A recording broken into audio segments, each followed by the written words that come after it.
TT. Welcome back to Spooky Prompts 2023.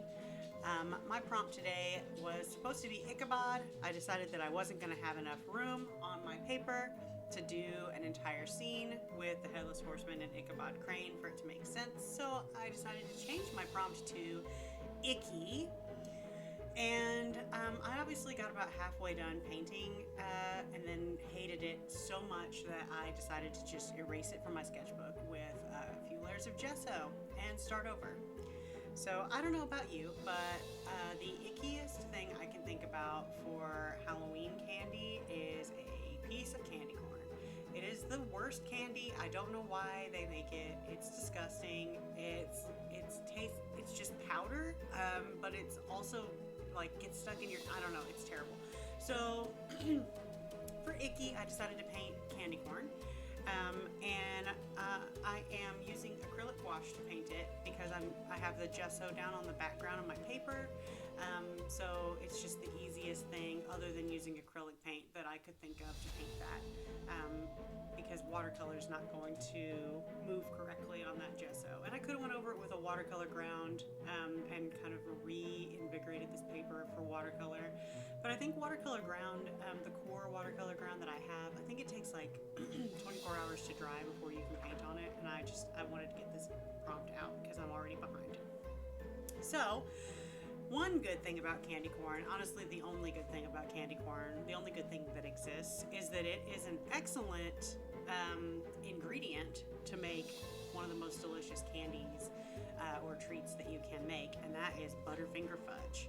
And I'm going to tell you how to make Butterfinger fudge and make your candy corn not taste like garbage.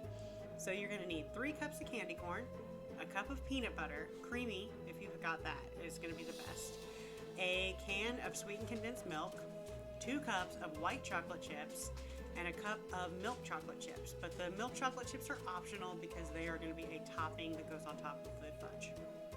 So you're going to line a 9 by 9 inch pan with foil or parchment paper, and you're going to spray it with cooking spray.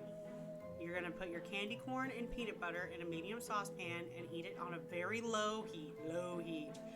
Stir it every 30 seconds or so. It takes about 3.5 minutes before it's kind of melted down, and then you add your sweetened condensed milk. Don't try to speed that up by warming it up faster. Just trust me.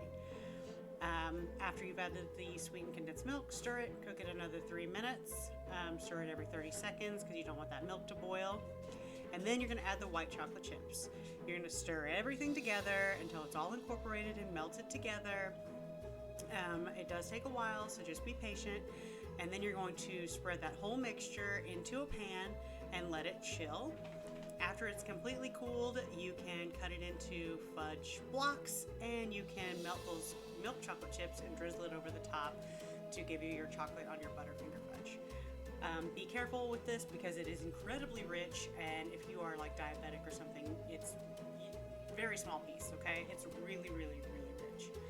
You're not going to be able to eat very much of it, but it's a huge hit. Everybody really loves Butterfinger fudge whenever I make it, and now you know how to make candy corn not be quite so icky. You're just going to use it to make a delicious Butterfinger fudge treat, which everyone is going to ask you to make for every fall event.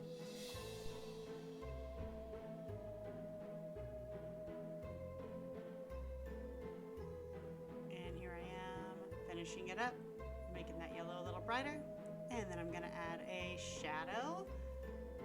And I ended up kind of brushing the shadow and using my blow dryer to dry it a little bit faster so I could add an extra layer because that was over this painting. But there it is, it's all done. Thanks for watching.